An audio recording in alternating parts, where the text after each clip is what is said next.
Man, do we have a story to tell. Barcelona have been able to beat AC Milan 1-0 with a golazo coming from Ansu Fati. But there is again a story that I do want to talk about, and that is going to be the right wing position. And yes, I do want to quickly reference Dembele once more. Xavi Hernandez did speak to the media after the match was over. He went to one of the interviewers. Xavi knew exactly what was going to be asked from him, and they asked Xavi, what is the situation of Dembele? And this is what Xavi had to say. Dembele has asked us to leave. He has a proposal from PSG. I feel bad because I think we took care of him so that he was happy here. We cannot compete with the proposal from PSG, and I'm a little disappointed. And so to hear this from Xavi, this is why I do say that it is betrayal. Many have been saying that we should not be too emotional about one player, but it is very true, and this is even coming from Xavi himself. He does feel very disappointed. He knew that Barcelona took care of him very well, and so to hear this is very sad, and I hope that again Xavi gets through this and we just continue to move forward, because I want to move forward. One of the reasons why I want to talk about the right wing positions, because after seeing Dembele exit Barcelona, one player did stand out from the right wing position, and that was Lamine Yamal. Lamine Yamal was a threat constantly against AC Milan, and I'm over here thinking like, wow, like for us to like just let go of Dembele like that and for another player to blossom, this could be a blessing in disguise. Lamine Yamal truly does look electric on the field, and we have to remember this player is only 15-16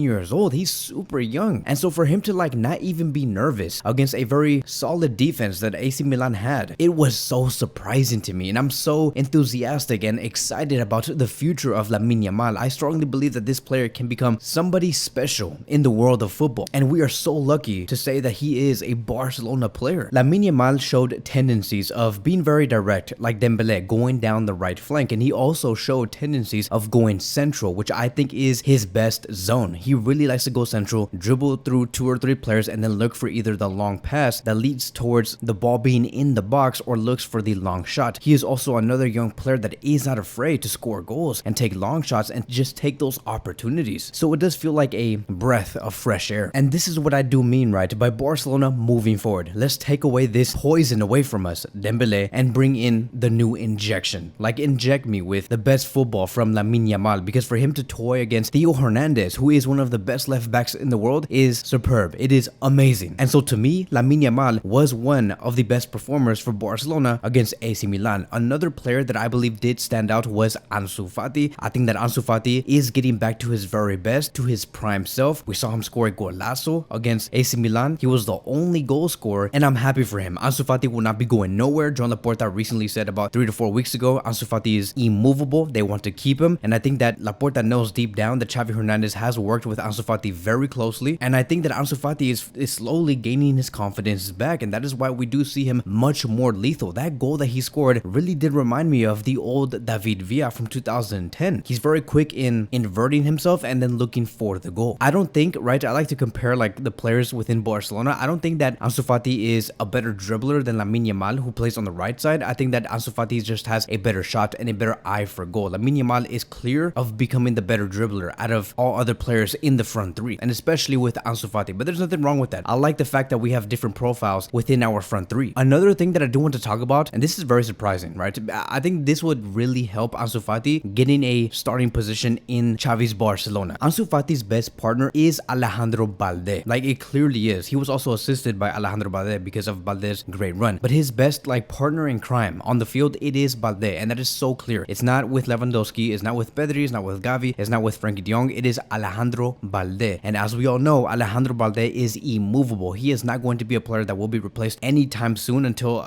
like 2040 or something like that. And because of that, because Xavi Hernandez is seeing that chemistry that is being built on the left flank, it's only going to make it harder for Xavi to say Ansu Fati needs to be benched because I want to place Rafinha on the left or Ferran Torres on the left. Alejandro Balde clearly shows that he enjoys playing with Ansu Fati, and you can see that excitement. You can see the body language on the left side between them. And like I've said, this is going to help the case of Ansu Fati starting. And if Ansu Fati gets at his very best level with Alejandro Balde right next to him, then why not continue to start and continue to give more minutes to Ansu when La Liga fully goes? Like, let's do this. Like, I have full confidence in Ansu. He's definitely here to stay, and I hope that he does score a lot of goals because I do see him with that type of motivation. Now, another player that I do want to talk about, and this is where things get very interesting, right? And this is the reason why I'm so excited. I want to talk about Abde. Abde is another player that I believe will compete for the left wing position. position. In my personal opinion, I don't know if you guys have noticed, but in my personal opinion, want to see the duo between Abde and Alejandro Balde. Instead of Ansu with Balde, I want to see Abde with Alejandro Balde, because Abde did not get a lot of support on the left side because we had Marcos Alonso in the first half against AC Milan, and every time Abde tried to like run down that left flank, he barely got any support. Alonso was like, no way, I'm not running through all that space. I'm just gonna stay back here. I'm gonna just vibe and just look at the fans, maybe say what's up, and just do a bunch of like random things. Bro, Marcos Alonso does not even touch Alejandro Balde on the left back position. There's a clear winner here, and that is Balde. And so because he provides so much, Abde needs some more support. And even with him being by himself, he was still a constant threat and testing Florenzi, who was one of the right backs for AC Milan. So he was very electric, just like how Ansu Fati was, just like how Lamine Yamal was. And so kind of like the moral of the whole story about this is that we are definitely going to move away from Dembele with a peace of mind, because we have great wingers at our disposal. Yes, do I believe that Barcelona should sign another attacker and maybe introduce another winger? Yeah, yes, of course. Why not? But right now, as of now, I think that with Ansu, Lamine Yamal, with Abde and Rafinha slowly creeping in there, we can really do a lot of damage. And as long as all of these players are 100% focused, they will do well. If Abde or Ansu Fati is not 100% focused, then yeah, of course, like we're not going to see the best. They're probably going to be missing some chances and underperform all the time. But that is not what Xavi is all about. I do think that Xavi is a great trainer, a coach that does get on top of the youngsters and says, hey, look, you need to know exactly what it means to wear a Barcelona shirt. You need to know exactly what it means to represent this badge. And you cannot come to this club and just half-ass everything that you do in every play. You cannot do that. That is not allowed. That is not what we stand for. And you need to give 110% as long as you're on the field and you're wearing a Barcelona shirt. This is the reason why I believe Ansu Fati will deliver, why Abde will deliver, why Lamine Yamal will deliver, why Rafinha will deliver. And you know, we're talking about these players while at the same time knowing that AC Milan were very defensive, very defensive. They were in the previous Champions League run one of the best defensive teams, and because of that, that is why they went all the way to the semifinal of the Champions League. And so for them to produce almost the exact same performance against Barcelona in tonight's match, it was very difficult to see. That is one of the reasons on why in the first 45 minutes we did not see a lot from Barcelona, is because AC Milan were very tough to get through. I still believe that Barcelona had a great performance, right? We were able to make very good passes. We were also very collective. We came out from the back and transitioned smoothly. Everything worked out very well. I think the reason why many Barcelona fans were disinterested and did not like the performance is because we lacked a lot of things in the final play and in the final pass, and most of those things did come from Rafinha. Another player that I do want to shout out is Oriol Romeo. Don't think that I forgot about Oriol Romeo. Romeo continues to show why Xavi has chosen. He was our best defensive midfielder. He was always there to provide support. When Barcelona were trying to play out from the back, Romeo was there to be an outlet, a player always ready to receive the ball and then look for the open player as they transition to the attack. Very surprising for a player that was only known for his defensive work. It really did seem like he has been at Barcelona for the past 5 to 6 years, because he made almost no mistakes. Every time he was being pressured, he found the open man, he found the open player. He really understood the Barcelona system, and he took away the ball from many of the players from AC Milan because of his physicalness. He was very intense, and to be honest, I want to also say one thing. I feel like I was wrong about Romeo. I think that I always put his name down, and you guys can go back to like all the previous 10 to 12 videos. I was talking about how Romeo is a solid player, but he would never be a starter at Barcelona. I think that Romeo could be a starter for Barcelona after what I have been seeing in the past 2 or 3 games. Romeo really does look very focused. He's very defensive. He gives everything that we need in our midfield, and I think that he's a great partner for Frankie de Jong. Like if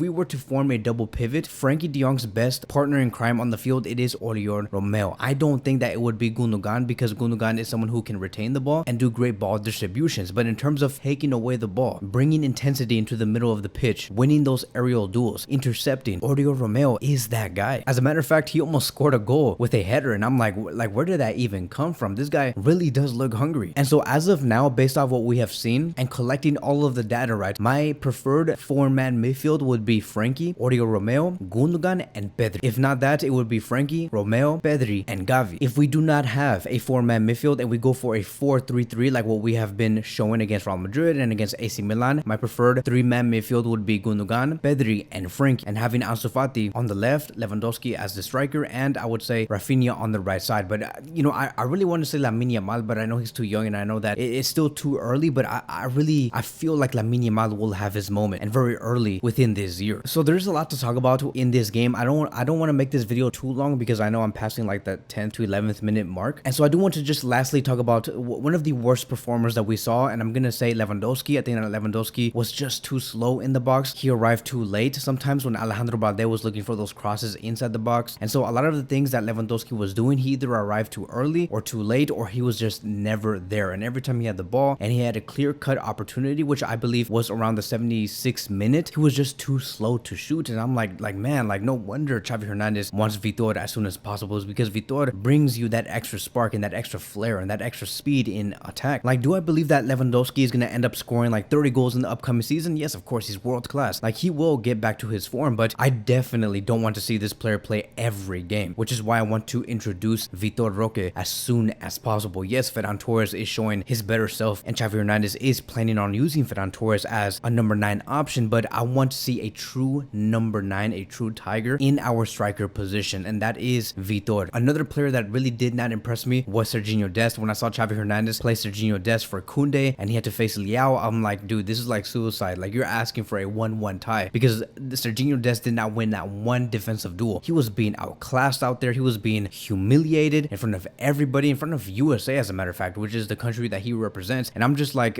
at this point, Serginho Dest just needs to just go somewhere else, go find a different club, because his confidence is just too low. He cannot win. Like, I'm telling you guys, he cannot win a single defensive duel, and this is the reason why Xavi Hernandez is really pressing for another right back. And so as soon as Dembele does leave and goes to PSG and we get our funds, I really think that our main priority will be the right back position. I don't even think it's going to be Bernardo Silva. I think they will go for either Cancelo or Ivan Fresneda. They will go for both, but it's just who is going to come in first and who is going to be the main starter, because to me it does look like it's going to be Cancelo, and man, do we need someone like Cancelo. And so that is going to be wrapping up our post-match review. Again, I really wanted to start off on a good note. I want us to feel like Barcelona is moving forward. We should move away from this toxic transfer operation that we had to go through. Xavi Hernandez also wanted to continue to say that any player that does want to leave Barcelona should go, right? I'm reading here and it says that I'm in contact with Mateo Lamine and we knew about the clause. That's the market. Barcelona continues. Players who don't want to be at Barcelona have to go somewhere else. And again, that is the type of attitude that we also need to have, is to let go of these players that don't want to be here and introduce the new ones. And that is, again, Lamine Yamal, Ansu Fati, Abde, and hopefully many more. Thank you guys so much for watching, and I will see you guys in the next one.